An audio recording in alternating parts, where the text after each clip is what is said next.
2050 ശബരിമല ക്ഷേത്രം കത്തിയതല്ല, നമുക്കറിയാം കത്തിച്ചതാണ് എന്നുള്ളത്. തിരുവല്ലാക്കാർക്ക് ഞാൻ പറഞ്ഞു തരണ്ട. ക്രിസ്ത്യൻ മതമൗലികവാദികളുടെ അഗ്നിതാണ്ഡവത്തിന് മുന്നിൽ ശ്രീകോവിലും വിഗ്രഹവും എല്ലാം കത്തിയമർന്നു. അതിൽ തന്നെ പറയുന്നുണ്ട്, അതായത് ക്രിസ്ത്യാനികൾ കത്തിച്ചു എന്ന് പറയുന്നത്. ഞാനല്ല പറയണത്, വോയിസ് എൻ്റെ ആണ്, പക്ഷെ ആ വിവരം ഡാറ്റ എൻ്റെ അല്ല. ഇപ്പൊ കേരളത്തിലെ സാഹചര്യം എന്ന് പറഞ്ഞാൽ ഇവിടുത്തെ ഇസ്ലാമിക തീവ്രവാദത്തിന്റെ മുന്നിൽ ഹിന്ദുക്കളും ക്രിസ്ത്യാനികളും ഒരുപോലെ ഇരകളാണ്. കാരണം അത്രമാത്രം ജിഹാദികൾ കരുത്താർജിച്ചിരിക്കുന്നു, അവരെ രാഷ്ട്രീയം അത്രമാത്രം പിന്തുണയ്ക്കുന്നു.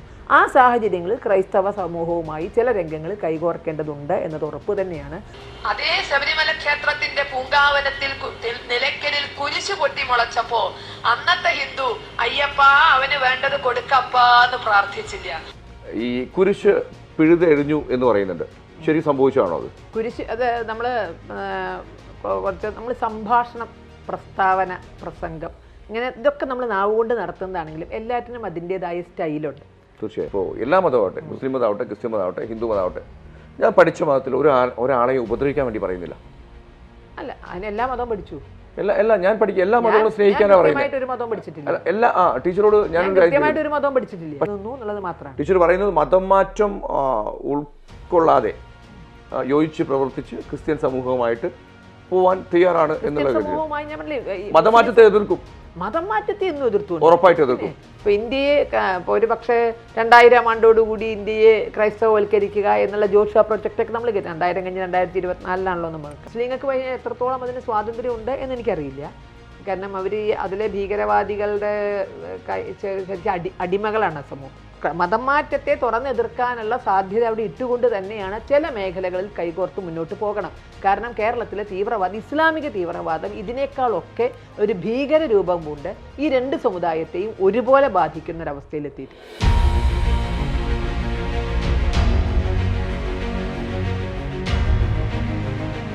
നമസ്കാരം. നമ്മോട് കൂടെയുള്ളത് ശശീല ടീച്ചറാണ്. ടീച്ചറെ നമസ്കാരം. നമസ്തേ. ഞാൻ 2 കാര്യത്തിലാണ് വന്നത്. അതിലൊരു കാര്യം ചോദിക്കാം. ടീച്ചർക്ക് ഞാനൊരു ഓഡിയോ കേൾപ്പിക്കാം, അല്ലെങ്കിൽ ഒരു വീഡിയോ കേൾപ്പിക്കാം. അത് വല്ലാത്ത രീതിയിലേക്ക് വൈറലാണ്. എന്താണ് അതിൻ്റെ സത്യാവസ്ഥ എന്നാണ്? വീഡിയോ കേൾക്കാം. 1950 ശബരിമല ക്ഷേത്രം കത്തിയതല്ല, നമുക്കറിയാം കത്തിച്ചതാണ് എന്നുള്ളത്. തിരുവല്ലാക്കാർക്ക് ഞാൻ പറഞ്ഞു തരണ്ട. ക്രിസ്ത്യൻ മതമൗലികവാദികളുടെ അഗ്നിതാണ്ഡവത്തിന് മുന്നിൽ ശ്രീകോവിലും വിഗ്രഹവും എല്ലാം കത്തിയമർന്നു. അന്നത്തെ ശരാശരി ഹിന്ദു പൂജാമുറികളിലും ഇത് എത്ര കൊല്ലമായിട്ട് ടീച്ചർ പ്രസംഗിച്ചാണ്? ഇത് 2006 ഗുരുജി ജന്മശതാബ്ദി ആഘോഷങ്ങൾ നടന്നിരുന്നു കേരളത്തിലെ എല്ലാ താലൂക്കുകളിലും. ഇതിൽ തിരുവല്ല താലൂക്കിൻ്റെ പരിപാടിയിൽ പങ്കെടുത്തുകൊണ്ട് തിരുവല്ലയിൽ സംസാരിച്ചതാണ്. ഇതിപ്പോൾ എങ്ങനെ ഇത്ര കൃത്യമായിട്ട് പറയണമെന്ന് പറഞ്ഞാൽ, ഒന്ന് സന്തോഷമുണ്ട്. കാരണം ഞാൻ എന്തെങ്കിലും പറഞ്ഞതൊക്കെ സൂക്ഷിച്ചു വെച്ച് ഏതെങ്കിലും ആവശ്യമുള്ള സമയത്ത് കൃത്യമായി പ്രചരിപ്പിക്കുന്നവർക്ക് നല്ല നമസ്കാരം. ഇത് ഒരു 4 വർഷങ്ങൾക്ക് മുമ്പ്, 2018 ശബരിമല പ്രക്ഷോഭം നടക്കുന്ന സമയത്ത് ഈ വീഡിയോയുമായിട്ട് നമ്മുടെ അന്നത്തെ ദേവസ്വം മന്ത്രി നിയമസഭയിൽ ഒരു ചവിട്ട് നാടകമൊക്കെ നടത്തിയതാണ്. കടകംപള്ളി ശരിക്കും ഒരു ചവിട്ട് നാടകം തന്നെയാണ് നടത്തിയത്. അദ്ദേഹം ഈ വീഡിയോ ഒക്കെ ആയിട്ടാണ് അദ്ദേഹം അവിടെ ചെന്നത്. ഒരു വല്ലാത്തൊരു അന്തരീക്ഷമൊക്കെ ഉണ്ടാക്കി. കാരണം അദ്ദേഹം വിചാരിച്ച് ഞാൻ ഇന്നലെ എങ്ങാണ്ട് പറഞ്ഞതാണ്. അത് 2018 പറയുമ്പോഴും അത് 2006 അതായത് 12 വർഷം മുമ്പത്തെ, ഒരു വ്യാഴവട്ടം മുമ്പത്തെ ഒരു വീഡിയോ എടുത്തിട്ടാണ് അദ്ദേഹം ചവിട്ട് നാടകം കളിച്ചത്. അന്ന് അദ്ദേഹം പറഞ്ഞത് ഞാൻ കേരളത്തിലെ ദേവസ്വം ബോർഡിൽ 60% ക്രിസ്ത്യാനികളാണെന്ന് പറഞ്ഞു എന്നുള്ളതാണ്. വളരെ കൃത്യമായി അത് പറഞ്ഞിരിക്കുന്നത് തിരുപ്പതി ദേവസ്വത്തെ പറ്റിയാണെന്നും അത് ഞാൻ ചോദിക്കുന്നത് കത്തിച്ചു എന്ന് പറയുന്നുണ്ട്. കത്തിച്ചായിരുന്നു? അല്ല അതന്നെ അതിലേക്കാണ് വരുന്നത്. അത് അത്ര ആധികാരികമാണെന്ന് പറഞ്ഞു. അവസാനം അവർക്കത് പിൻവലിയേണ്ടി വന്നു. കാരണം നമ്മുടെ കയ്യിൽ അന്നാണ് ഇത് അന്വേഷിച്ചത്. അതുകൊണ്ടാണ് ഞാൻ ഇത് എന്നത്തെയാണെന്ന് ഇത്ര കൃത്യമായിട്ട് പറഞ്ഞത്. അന്നാണ് ഞങ്ങൾ ഈ വീഡിയോ, ഞങ്ങളുടെ കയ്യിൽ കോപ്പി ഉണ്ടായിരുന്നില്ല, എവിടെ നിന്നാണ് എന്താണ് എന്നൊക്കെ അന്വേഷിച്ച് ഇത് 2006 കണ്ടെത്തിയത്. അന്ന് കടകംപള്ളിക്ക് മറുപടി കൊടുക്കാൻ വേണ്ടിയിട്ടാണ് ഞങ്ങളത് കണ്ടെത്തിയത്. അതുകൊണ്ട് അത്ര കൃത്യമായിട്ട് പറഞ്ഞത്. ശബരിമല ക്ഷേത്രം കത്തിയതാണോ കത്തിച്ചതാണോ എന്നുള്ളത് ഞാനല്ല പറയേണ്ടത്. അത് കേരള സർക്കാർ അന്വേഷണ കമ്മീഷനെ വെച്ചിട്ടുണ്ട്. അതിൻ്റെ റിപ്പോർട്ട് ഇന്ന് ലഭ്യമാണ്. നമുക്ക് ഒന്ന് ഗൂഗിൾ ചെയ്ത് നോക്കിയാൽ മതി. ശബരിമല തീവെപ്പ് കേസ് എന്ന് വെറുതെ നമ്മുടെ ഫോണിലൊന്ന് ഗൂഗിൾ ചെയ്ത് നോക്കിയാൽ അതിൻ്റെ കൃത്യമായ രേഖകൾ അറിയാം. ചരിത്രത്തിൻ്റെ ഏടുകളിൽ പലതും നടക്കും. അത് പ്രതികരിക്കേണ്ട സമയത്ത് പ്രതികരിക്കുകയും ചെയ്യും. കാലം മുന്നോട്ട് വരുമ്പോൾ പലരുടെയും ചിന്താഗതികളിൽ മാറ്റം വരും. ചിന്താഗതികളിൽ മാറ്റം വരുമ്പോൾ ഒരു പക്ഷേ നീ അല്ലെങ്കിൽ നിന്നടെ തള്ള എന്നുള്ള നിലയിൽ അത്തരത്തിൽ ഒരു എന്താ പറയുക പ്രവർത്തനം നടത്തുന്നതല്ല ഹിന്ദു ഐക്യവേദിയുടെ രീതി. ഇപ്പോൾ ഇവിടെ പറയുന്ന പോലെ തന്നെ നമ്മുടെ നാട്ടിൻപുറത്ത് ഞാൻ എപ്പോഴും പറയുന്നത് LP സ്കൂളിൽ മയക്കുമരുന്ന് കൊടുക്കുന്നത് ആരാ എന്ന് കണ്ടുപിടിക്കാനുള്ള ശേഷിയില്ലാത്തവർ പോലും 1948 ഗാന്ധിയെ കൊന്നത് ആരാന്നാണ് ഇപ്പോഴും അന്വേഷിച്ചുകൊണ്ടിരിക്കുന്നത്. അന്നത്തെ കേസും കഴിഞ്ഞു, ആളെ തൂക്കിക്കൊല്ലലും കഴിഞ്ഞു, എല്ലാം കഴിഞ്ഞു. പക്ഷെ അവരിപ്പോഴും അന്വേഷിക്കുന്നത് ഗാന്ധിയെ കൊന്നത് ആരാന്ന്. ഈ LPയിൽ മയക്കുമരുന്ന് കൊടുത്തത് ആരാന്ന് അന്വേഷിക്കാനുള്ള ശേഷി അവർക്കില്ല. ഇതുപോലെ പഴയ കേസ് എടുത്തുകൊണ്ടല്ല, അത് കൃത്യമായി. കാരണം ഞങ്ങൾ ഹിന്ദു സംഘടനാ പ്രവർത്തകരാണ്. ആ നിലയ്ക്ക് തന്നെ ഹൈന്ദവ സമൂഹത്തിന് കേരളത്തിൽ ഉണ്ടായിട്ടുള്ള എല്ലാ തിരിച്ചടികളെ പറ്റിയിട്ടും അതാത് സമയത്ത് പറയേണ്ടുന്ന സന്ദർഭങ്ങളിൽ ഞങ്ങൾ പറയും. അപ്പോൾ അത് അത്തരത്തിൽ തന്നെയാണ് അത് പറഞ്ഞിരിക്കുന്നത്. അത് ഇപ്പോൾ ഞാനായിട്ട് കണ്ടെത്തിയതോ ഞാനായിട്ട് പറഞ്ഞതോ അല്ല. കേരളത്തിലെ ആദ്യത്തെ തെരഞ്ഞെടുപ്പിൽ EMS നമ്പൂതിരിപ്പാടിൻ്റെ നേതൃത്വത്തിലുള്ള മന്ത്രിസഭ വരുന്ന കാലത്ത് വളരെ കൃത്യമായി അവർ അത് അന്വേഷിക്കുമെന്നും പ്രതികളെ മാതൃകാപരമായി ശിക്ഷിക്കുമെന്നൊക്കെ ഇവിടുത്തെ ഹൈന്ദവ സമൂഹം അതിൽ തന്നെ പറയുന്നുണ്ട്. അതായത് ക്രിസ്ത്യാനികൾ കത്തിച്ചു എന്ന് പറയുന്നത്. അത് ഞാനല്ല പറയണത്, വോയിസ് എൻ്റെ ആണ്. പക്ഷെ ആ വിവരം ഡാറ്റ എൻ്റെ അല്ല. ശരിക്കും ടീച്ചറോട് ഡാറ്റ ഉള്ളതാണോ? എനിക്ക് കള്ളം പറയാലോ. താങ്കൾ ഇത്ര ഈ 2006 ഒരു വീഡിയോ താങ്കൾക്ക് എൻ്റെ അടുത്തേക്ക് എത്തിക്കാൻ തക്ക സാങ്കേതിക വിജ്ഞാനമുള്ള കാലമാണിത്. അപ്പോൾ അതുകൊണ്ട് താങ്കൾക്ക് ജസ്റ്റ് ഒന്ന് ഗൂഗിൾ ചെയ്യാം, ശബരിമല തീവെപ്പ് കേസ്. ജസ്റ്റ് ഒന്ന് ഗൂഗിൾ ചെയ്ത് നോക്കാം. ഞാൻ പറഞ്ഞത് എന്തുകൊണ്ടാണ് ഈ വീഡിയോ ഇത്ര രീതിയിലേക്ക് വൈറലാവാൻ കാരണം? ചില താല്പര്യങ്ങൾ അന്ന് കേൾക്കാത്തവർ ഇപ്പൊ കേൾക്കുന്നത് ചില താല്പര്യങ്ങളാണ് അതിന്റെ പുറത്തുള്ളത്. ഇപ്പോൾ ഞാൻ പറഞ്ഞിട്ട് കൃത്യമായിട്ട് ക്രൈസ്തവ മതം മാറ്റത്തെയും ഇസ്ലാമിക തീവ്രവാദത്തെയും സർക്കാരിൻ്റെ പ്രീണന നയത്തെയും ഒക്കെ എതിർത്തുകൊണ്ട് തന്നെയാണ് ഹിന്ദു ഐക്യവേദി പ്രവർത്തിക്കുന്നത്. പക്ഷെ മനസ്സിലാക്കേണ്ട ഒരു കാര്യമുണ്ട്. ഇപ്പോൾ കേരളത്തിലെ സാഹചര്യം എന്ന് പറഞ്ഞാൽ ഇവിടുത്തെ ഇസ്ലാമിക തീവ്രവാദത്തിൻ്റെ മുന്നിൽ ഹിന്ദുക്കളും ക്രിസ്ത്യാനികളും ഒരുപോലെ ഇരകളാണ്. ഈ യാഥാർത്ഥ്യമൊക്കെ നിൽക്കുമ്പോൾ തന്നെ ചില ഭാഗങ്ങളിൽ കൈകോർക്കേണ്ടുന്ന ഭാഗങ്ങളുണ്ട്. കാരണം ജീവനാണ് ഏറ്റവും വലുത്. ആ ജീവനും നമ്മുടെ വിശ്വാസവും വലിയ പ്രതിസന്ധിയിലാണ് കേരളത്തിലെ ക്രിസ്ത്യാനികളുടെയും ഹിന്ദുക്കളുടെയും ഒരേപോലെ. കാരണം അത്രമാത്രം ജിഹാദികൾ കരുത്താർജിച്ചിരിക്കുന്നു, അവരെ രാഷ്ട്രീയം അത്രമാത്രം പിന്തുണയ്ക്കുന്നു.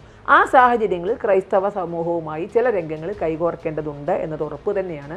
അത് ഇഷ്യൂ ബേസ്ഡ് ആയിട്ട് ചില ഭാഗങ്ങളിൽ അത്തരത്തിൽ കൈകോർത്തേ മതിയാകുള്ളൂ. അത് ഞങ്ങൾ മുമ്പൊരിക്കൽ ഇതിനൊക്കെ ഏകദേശം ശേഷം തന്നെ ഒറീസ സംഭവത്തിന് ശേഷം ഞങ്ങൾ എറണാകുളത്ത് ഈ ക്രൈസ്തവ സഭകളുടെ പ്രതിനിധികളുമായി ഞങ്ങൾ ചർച്ച ചെയ്തിട്ടുണ്ട്. ഞാനും കുമ്മനം രാജേട്ടനെ പോലുള്ളവരും സംഘത്തിൻ്റെ ഉയർന്ന നേതാക്കളും ചിദാനന്ദപുരി സ്വാമിയും പോലുള്ള 2008 മസ്കറ്റ് ഹോട്ടലിൽ വെച്ച് ഞങ്ങൾ ചർച്ച ചെയ്തിട്ടുണ്ട്. അന്നും പറഞ്ഞിട്ടുണ്ട് മതമാറ്റത്തെ ഞങ്ങൾ എതിർക്കും, പക്ഷേ ചില രംഗങ്ങളിൽ കൈകോർത്ത് പിടിക്കേണ്ടതുണ്ട്. മതമാറ്റത്തെ അന്ന് അവരും തുറന്നു പറഞ്ഞു, എതിർത്തു. അവർ പറഞ്ഞു അവർ പറഞ്ഞു ഞങ്ങളല്ല. കാരണം ഔദ്യോഗിക സഭകൾ അത് ചെയ്യുന്നില്ല, ചില പെന്തക്കോസ്റ്റ് സഭകൾ അത് ചെയ്യുന്നുണ്ട്, അതിനെ ഞങ്ങൾ എതിർക്കുന്നു. അങ്ങനെയല്ല. ശരിക്കും മതമാറ്റം ക്രിസ്ത്യൻ സമുദായത്തിലും മുസ്ലിം സമുദായത്തിലും നടക്കുന്നുണ്ട്. അല്ല, അത് അവര് ഔദ്യോഗിക സഭകൾ അതിനെ മുൻകൈ എടുക്കുന്നില്ല. ഔദ്യോഗിക സഭകൾ തന്നെയാണ് മുൻകൈ എടുക്കുന്നത് എന്ന് നമുക്ക് അവർ അന്ന് തന്ന വാക്ക്. ചില പെന്തക്കോസ്റ്റ് സഭകൾ ചെയ്യുന്നുണ്ട്, അതിനെ ഞങ്ങളും എതിർക്കുന്നു. മതം മാറ്റത്തെ തുറന്നെതിർക്കാനുള്ള സാധ്യത അവിടെ ഇട്ടുകൊണ്ട് തന്നെയാണ് ചില മേഖലകളിൽ കൈകോർത്ത് മുന്നോട്ട് പോകണം. കാരണം കേരളത്തിലെ ഇസ്ലാമിക തീവ്രവാദം ഇതിനേക്കാളൊക്കെ ഒരു ഭീകര രൂപം കൊണ്ട് ഈ രണ്ട് സമുദായത്തെയും ഒരുപോലെ ബാധിക്കുന്ന ഒരവസ്ഥയിലെത്തിയിട്ടുണ്ട്.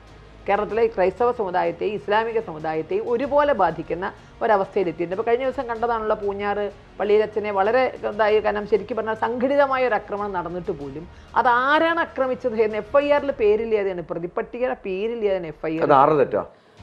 ഭരണകൂടം അവരോട് പിന്തുണയ്ക്കുന്നു, ഭരണകൂടം ജിഹാദികളെ ഭയക്കുന്നു. പക്ഷെ ഞാൻ പറയുന്നത് ഈ ഇപ്പൊ ശരിക്കും മതമാറ്റം നോക്കുമ്പോൾ ടീച്ചറോട് എനിക്ക് പറയാനുള്ളത്, മതമാറ്റം എൻ്റെ ഒക്കെ കാഴ്ചപ്പാടിൽ മതമാറ്റം വേണ്ട എന്ന് പറയുന്ന ആളാണ് ഞാൻ. കാര്യം അതേപോലെ തന്നെ പക്ഷേ ഈ തീവ്രവാദം എന്ന് പറയുന്ന എല്ലാവരും, ഇവിടെ ഇരിക്കുന്ന എല്ലാവരും തീവ്രവാദത്തെ എതിർക്കുന്ന, അത് ഏത് തീവ്രവാദമാവട്ടെ, അപ്പോൾ മുസ്ലിം തീവ്രവാദമാവട്ടെ, ക്രിസ്ത്യൻ തീവ്രവാദത്തെ, ഹിന്ദു തീവ്രവാദികളുണ്ട് എന്നുള്ള സത്യമാണ്. ഇത് ഹിന്ദു മതത്തില് തീവ്രവാദം പറ്റില്ല. ഹിന്ദുക്കൾ തീവ്രവാദികളാകാം ചിലപ്പോൾ, അത് ഹിന്ദു മത തീവ്രവാദികളല്ല. രണ്ടും തമ്മിൽ എന്താ വ്യത്യാസം അറിയാതെ? വ്യക്തികൾ ചിലപ്പോൾ തീവ്രവാദികളാകാം, ഭീകരവാദികളാകാം, ഒരു പക്ഷേ മൃഗീയമായ വിധത്തിൽ പെരുമാറുന്ന ചില ഒരു കുടുംബത്തെ ഒന്നടങ്കം കൊല ചെയ്യുന്ന ചില സ്ത്രീകളെയൊക്കെ പറ്റി ഇതൊക്കെ അത് അവരുടെ വ്യക്തിപരമാണ്. എപ്പോഴാണ് ഇത് മതപരമായിട്ട് മാറുന്നത്? അവർ പഠിച്ച മതതത്വങ്ങൾ വെച്ചുകൊണ്ട് അവരാക്രമിക്കാൻ തുടങ്ങുമ്പോഴാണ് അതിനെ മത തീവ്രവാദം എന്ന് പറയാൻ പറ്റുള്ളൂ.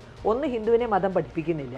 രണ്ട്, എവിടെയും പറയുന്നില്ല നീ ഈ മതവിശ്വാസി അല്ലാത്തവനെ കയറി ആക്രമിക്കുകയെന്നോ നിന്നെ അംഗീകരിക്കാത്തവനെ പോയി കൊല്ലുകയെന്നോ ഹിന്ദു മതത്തിൽ എവിടെയും പറയുന്നില്ല. അങ്ങനെ മത ആശയങ്ങൾ വെച്ചുകൊണ്ട് അവൻ ഭീകരവാദത്തിലേക്ക് നടന്നാൽ മാത്രമേ മതഭീകരവാദം എന്ന് പറയാൻ പറ്റുള്ളൂ. ഒരിക്കലും മറ്റൊരു വിശ്വാസി എന്നൊരു കാഴ്ചപ്പാട് ഹിന്ദു മതത്തിലില്ല. ഞാൻ പഠിച്ചൊരു കാര്യം, എല്ലാ മതത്തിലും, ഇപ്പോൾ എല്ലാ മതമാവട്ടെ, മുസ്ലിം മതമാവട്ടെ, ക്രിസ്ത്യൻ മതമാവട്ടെ, ഹിന്ദു മതമാവട്ടെ, ഞാൻ പഠിച്ച മതത്തിൽ ഒരാളെയും ഉപദ്രവിക്കാൻ വേണ്ടി പറയുന്നില്ല. അല്ല, അതിന് എല്ലാ മതവും പഠിച്ചു. ഞാൻ പഠിക്കും, എല്ലാ മതങ്ങളും സ്നേഹിക്കാനാണ് പറയുന്നത്. ഒരു മതവും പഠിച്ചിട്ടില്ല.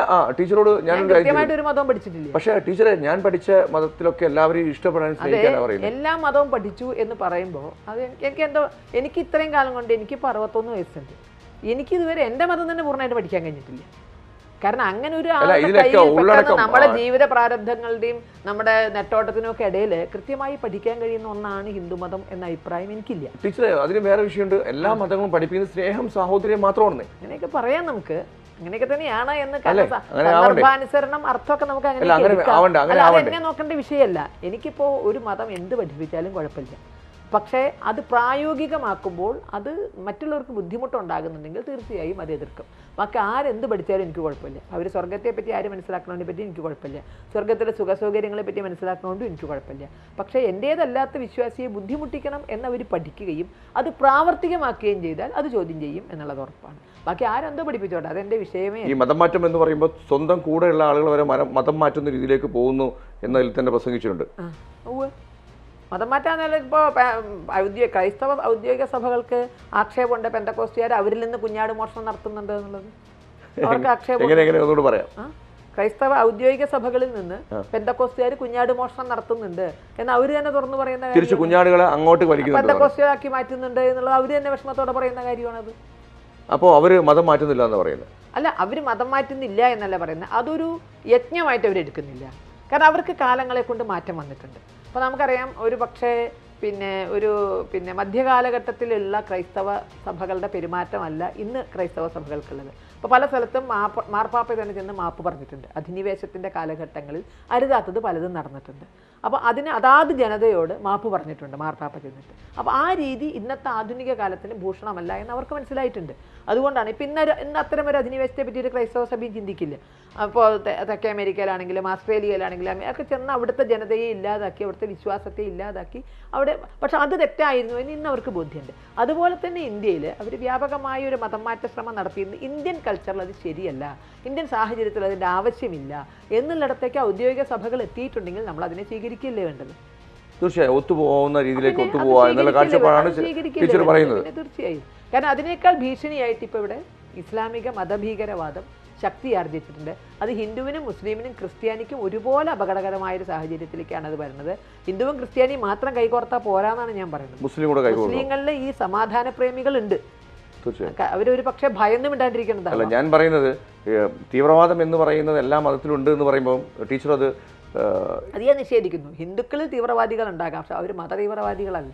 അല്ല അല്ല മാർക്സിസത്തിന്റെ ഭാഗമായിട്ട് അയ്യപ്പാ അവന്റെ കൈ വെട്ടപ്പാന്ന്. അയ്യപ്പൻ വാടക കുണ്ടയെ പോലെ ടെൻഡർ ഏറ്റെടുക്കാൻ തുടങ്ങാത്തതുകൊണ്ട് ആരുടെയും കൈയൊന്നും വെട്ടിയില്ല. അർജുന, നീ ആയുധം എടുക്കാൻ ഞാൻ തേർന്നെടുക്കാം എന്നാ ഹിന്ദുവിനോട് പറഞ്ഞത്. അത് അല്ലാതെ നീ അവിടെ നാമം ചെന്നിരുന്നോ പണിയൊക്കെ ഞാൻ നടത്തിക്കോളാം എന്നല്ല ഗീതയിലൂടെ പറഞ്ഞത്. നീ ആയുധം എടുക്കാൻ ഞാൻ മാർഗം കാണിച്ചു തരാം. ഇത് മറന്ന ഹിന്ദു അയ്യപ്പാ അവന്റെ കൈ വെട്ടപ്പാ എന്ന് പറഞ്ഞപ്പോ കാര്യമായി ഒന്നും സംഭവിച്ചില്ല. പക്ഷെ നേരത്തെ സദാനന്ദൻ മാസ്റ്റർ പറഞ്ഞതുപോലെ അതേ ശബരിമല ക്ഷേത്രത്തിന്റെ പൂങ്കാവനത്തിൽ നിലയ്ക്കലിൽ കുരിശു പൊട്ടി മുളച്ചപ്പോ അന്നത്തെ ഹിന്ദു അയ്യപ്പ അവന് വേണ്ടത് കൊടുക്കപ്പ എന്ന് പ്രാർത്ഥിച്ചില്ല. സ്വാമിയെ ശരണമയ്യപ്പ എന്ന് വിളിച്ച് അനുഗ്രഹം നേടിക്കൊണ്ട് ഹിന്ദു തന്നെ ഇറങ്ങി. സർവമാന ഹിന്ദുവും ഒരുമിച്ച് രംഗത്തിറങ്ങിയപ്പോ ആ കുരിശ് അവിടെ നിന്ന് പിഴുതെറിയാനും നാഴികകൾക്കപ്പുറത്ത് ആങ്ങാമൊഴിയിലേക്ക് അത് വലിച്ചെറിയുവാനും ഈ കുരിശ് പിഴുതെറിഞ്ഞു എന്ന് പറയുന്നുണ്ട്. ശരി സംഭവിച്ചാണോ അത്? കുരിശ് അത് നമ്മൾ സംഭാഷണം, പ്രസ്താവന, പ്രസംഗം, ഇങ്ങനെ ഇതൊക്കെ നമ്മൾ നാവുകൊണ്ട് നടത്തുന്നതാണെങ്കിലും എല്ലാറ്റിനും അതിൻ്റെതായ സ്റ്റൈലുണ്ട്. തീർച്ചയായും. അപ്പം നമ്മൾ തമ്മിൽ വ്യക്തിപരമായ ഒരു സംഭാഷണം നടത്തുന്ന പോലെ ഒരു സ്റ്റേജിൽ കയറി പ്രസംഗിക്കാൻ പറ്റില്ല. അതിൻ്റെ ഭാഷ അതല്ല, അതിനുപയോഗിക്കേണ്ട ഭാഷ അതല്ല. എന്തുകൊണ്ട് ചിലരുടെ പ്രസംഗങ്ങൾ ശ്രദ്ധിക്കുന്നു എന്ന് പറഞ്ഞാൽ അത് ശ്രദ്ധിപ്പിക്കത്തക്ക രീതിയിലായതുകൊണ്ടാണ്. പ്രസംഗങ്ങൾ ധാരാളം നടക്കുന്നതാണ്, പലതും നമ്മുടെ തലയ്ക്ക് പുറത്തുകൂടെ പോകും. അപ്പോൾ അവരെ ശ്രദ്ധിപ്പിക്കണമെങ്കിൽ അതിനനുസരിച്ചുള്ള ഭാഷ നമ്മൾ ഉപയോഗിക്കണം. അവിടെ ഞങ്ങൾ പിഴുതെറിഞ്ഞു എന്ന് പറഞ്ഞാൽ അത് ആലങ്കാരികമാണ്, ഞങ്ങളല്ല പിഴുതെറിഞ്ഞത്. അത് കേരള സർക്കാരിൻ്റെ ഉള്ള തീരുമാനപ്രകാരം ആ കുരിശ് അവിടുന്ന് മാറ്റുകയാണ് ചെയ്തത്. അവിടെ പിന്നെ ഈ ഒത്തുതീർപ്പിൻ്റെ ഭാഗമായി ഈ വെച്ച കുരിശ് അവിടുന്ന് പറിച്ചു കൊണ്ടുപോയും അത് ആങ്ങാമൊഴി കൊണ്ടുപോയി സ്ഥാപിക്കുകയാണ് ചെയ്തത്. അപ്പോൾ അതിൻ്റെ പ്രസംഗത്തിൻ്റെ ആലങ്കാരിക ഭാഷ ശരിക്കും സർക്കാർ ചെയ്തില്ലെങ്കിൽ ഒരുപാട് കുരിശ് കൃഷി അവിടെ നടത്തിയിരുന്നില്ലേ? അല്ല, അതെന്താ, അത് ചരിത്രത്തോട് ചെയ്യുന്നൊരു നീതികേടായിരുന്നു. കാരണം ഒന്ന് കത്തോലിക്ക സഭ തന്നെ പറഞ്ഞിട്ടുണ്ട് സെൻറ്റ് തോമസ് ഇവിടെ വന്നിട്ടില്ല, സെൻറ്റ് തോമസ് ഇന്ത്യയിൽ വന്നിട്ടില്ല എന്ന് കത്തോലിക്ക സഭ തന്നെ പറഞ്ഞിട്ടുണ്ട്. ആ വരാത്ത സെൻറ്റ് തോമസ് സ്ഥാപിച്ച കുരിശ് എന്ന് പറഞ്ഞുകൊണ്ടാണ് നിലയ്ക്കലത് ശബരിമലയുടെ പൂങ്കാവനമാണത്. അപ്പോൾ ആ പൂങ്കാവനം സംരക്ഷിക്കുക എന്നാണ് അന്ന് സത്യാനന്ദ സരസ്വതി തൃപ്പാദങ്ങളാണ് അതിന് നേതൃത്വം കൊടുത്തത്. ആ സ്വാമികളോടൊപ്പം അന്ന് ഹൈന്ദവ സംഘടനകൾ നിലനിന്നു എന്നുള്ളത് മാത്രമാണ്. ടീച്ചർ പറയുന്നത് മതം മാറ്റം ഉൾക്കൊള്ളാതെ യോജിച്ച് പ്രവർത്തിച്ച് ക്രിസ്ത്യൻ സമൂഹവുമായിട്ട് പോവാൻ തയ്യാറാണ് എന്നുള്ള സമൂഹവുമായി ഞാൻ മതമാറ്റത്തെ എതിർക്കും. മതം മാറ്റത്തെ എന്നും എതിർത്തു, ഉറപ്പായിട്ട് എതിർക്കും. ഇപ്പോൾ മതം വച്ചാൽ അത് മനം മാറ്റാണെന്ന് പറയുന്ന പോലെയല്ല. അപ്പോൾ ആരെങ്കിലും ഒരാൾ ക്രൈസ്തവ മതം അല്ലെങ്കിൽ ഇസ്ലാം മതം പഠിച്ചിട്ടോ ക്രിസ്തു മതം അത്ര അല്ല നമ്മൾ പറയുന്നത്. ഒരാളെ ടാർഗറ്റ് ചെയ്തുകൊണ്ട് അയാളുടെ ബുദ്ധിമുട്ട് എന്താണെന്ന് തോന്നാക്കി ആ ബുദ്ധിമുട്ടിൽ അവരെ ചൂഷണം ചെയ്ത് അത് അത്തരത്തിലുള്ള മതം മാറ്റത്തെ അത് എതിർക്കാനുള്ള സാധ്യത അവിടെ ഇട്ടുകൊണ്ട് തന്നെ അത് ക്രിസ്ത്യൻ സമൂഹത്തിൽ നടക്കുന്നുണ്ട്, മുസ്ലിം സമുദായത്തിൽ അവരതിനെ എതിർക്കാൻ തയ്യാറാണ്. അവരും ക്രിസ്ത്യൻ സമൂഹവും നടക്കുന്ന സംഭവമാണ് പറയും. മുസ്ലിം സമുദായത്തിൽ നടക്കുന്നുണ്ട്, ക്രിസ്ത്യൻ സമുദായത്തിൽ നടക്കുന്നുണ്ട്. പക്ഷെ അതെങ്ങനെ അവര് ഞങ്ങൾ ചെയ്യുന്നില്ല എന്ന് പറയാം? അല്ല, ചെയ്യുന്നില്ല എന്നല്ല, ഇപ്പൊ അതൊരു അജണ്ടയായിട്ട് അവരുടെ കയ്യിലില്ല. ഔദ്യോഗിക സഭകളില് ഇപ്പൊ ഇന്ത്യയെ ഒരു പക്ഷേ 2000 ആണ്ടോടുകൂടി ഇന്ത്യയെ ക്രൈസ്തവവൽക്കരിക്കുക എന്നുള്ള ജോഷുവ പ്രൊജക്റ്റൊക്കെ നമ്മൾ കേട്ടു. 2000 കഴിഞ്ഞ് 2024 നമ്മൾ നിൽക്കുന്നത്. അപ്പം ഇന്ന് അത്തരം ഒരു ലക്ഷ്യത്തിലുള്ള ഒരു പ്രവൃത്തിക്ക് നമുക്ക് കാണാനില്ല. ചില രംഗങ്ങളിൽ ഉണ്ടായിരിക്കാം. കാരണം പ്രത്യേകിച്ച് കേരളത്തെ സംബന്ധിച്ച് കേരളത്തിൽ ഇന്ന് അതിനേക്കാൾ ഭീഷണിയായി നിൽക്കുന്നത് ഇസ്ലാമിക ഭീകരവാദമാണ്. അപ്പോൾ അതിനെ എതിർത്തേ മതിയാകുള്ളൂ. ആശ്രമത്തിൽ ശരിക്കും മതം മാറ്റം നടത്തുന്നുണ്ടോ ശരിക്കും താങ്കളുടെ അന്വേഷണത്തിൽ? ഇപ്പോൾ പഴയ രൂപത്തിലില്ല എന്നാണ് ഞാൻ മനസ്സിലാക്കുന്നത്. പഴയ വേഗതയിലില്ല, പഴയ തീവ്രതയിലും ഉണ്ടായിരിക്കാം. പഴയ വേഗതയിലോ തീവ്രതയിലോ ഇപ്പോൾ ഇല്ല. അങ്ങനെ ഉണ്ടെങ്കിൽ തീർച്ചയായിട്ടും അത്തരം കേസുകൾ റിപ്പോർട്ട് ചെയ്യപ്പെട്ടാൽ വേഗത തീവ്രത എന്ന് പറയുന്നതിന്റെ അപ്പുറത്ത് മാറ്റുന്നുണ്ടോ എന്നാണ് ചോദിക്കുന്നത്. അതുണ്ടായിരിക്കാം, ഇല്ല എന്ന് ഞാൻ പറയുന്നില്ല. പക്ഷേ പഴയ ഒരു ഇതിൽ ഇന്ത്യ ഒരു കാലത്തെ ഒരു വൈഭവ കാലഘട്ടം ഉണ്ടായിരുന്നല്ലോ, ആ നിലയിൽ ഇന്ന് പോട്ട പ്രവർത്തിക്കുന്നില്ല എന്നാണ് എനിക്ക് തോന്നുന്നത്. അന്ന് വലിയ രീതിയിൽ അന്ന് പ്രവർത്തിച്ചിരുന്നോണ്ടാണല്ലോ ഞങ്ങൾക്ക് എതിർക്കേണ്ടി വന്നത്. നല്ല രീതിയിൽ എതിർത്തായിരുന്നു. പിന്നെ കേസ് കൊടുത്തിട്ടുണ്ട് അതിൻ്റെ. കാരണം അവിടെ കുറേ പിന്നെ അതായത് നിയമപരമല്ലാത്ത ചില കാര്യങ്ങൾ നടക്കുന്നു എന്നൊക്കെയുള്ള ചില റിപ്പോർട്ടുകൾ. അപ്പോൾ അരുതായ്മകളെ എന്നും എതിർക്കും, അതിന് സംശയമൊന്നുമില്ല, അത് ആരുടെയാണെങ്കിലും. പക്ഷെ അതിനപ്പുറത്ത് ഈ ഒരു വിഷയത്തിൽ ഇപ്പോൾ കേരളത്തിലെ മുസ്ലിങ്ങളും ഹിന്ദുക്കളും ക്രിസ്ത്യാനികളും ഒന്നിച്ച് നിൽക്കണം. മുസ്ലിങ്ങൾക്ക് എത്രത്തോളം അതിന് സ്വാതന്ത്ര്യമുണ്ട് എന്നെനിക്കറിയില്ല. കാരണം അവർ അതിലെ ഭീകരവാദികളുടെ ശരിക്കും അടിമകളാണ് സമൂഹം. അവർക്ക് ഇവരെ മറികടന്നൊന്നും പ്രവർത്തിക്കാൻ പറ്റില്ല, പ്രതികരിക്കാൻ പറ്റില്ല. പ്രതികരിക്കാൻ പറ്റുമെങ്കിൽ അവരും കൂടെ കൈകോർത്തില്ലെങ്കിൽ മറ്റൊരു അഫ്ഗാനായിട്ട് ഇവർ പറഞ്ഞിരുന്ന് കേരളം കാശ്മീരാക്കുന്നതാണ്. പക്ഷെ അവിടെ നിന്നൊക്കെ വിട്ട് മറ്റൊരു അഫ്ഗാനായിട്ട് കേരളം മാറും. ആ ഒരു ഭീതിയാണ് ഒന്നിച്ച് നിൽക്കണം എന്ന് പറയുന്നത്. തീർച്ചയായും. അപ്പോൾ നന്ദി, നമസ്കാരം.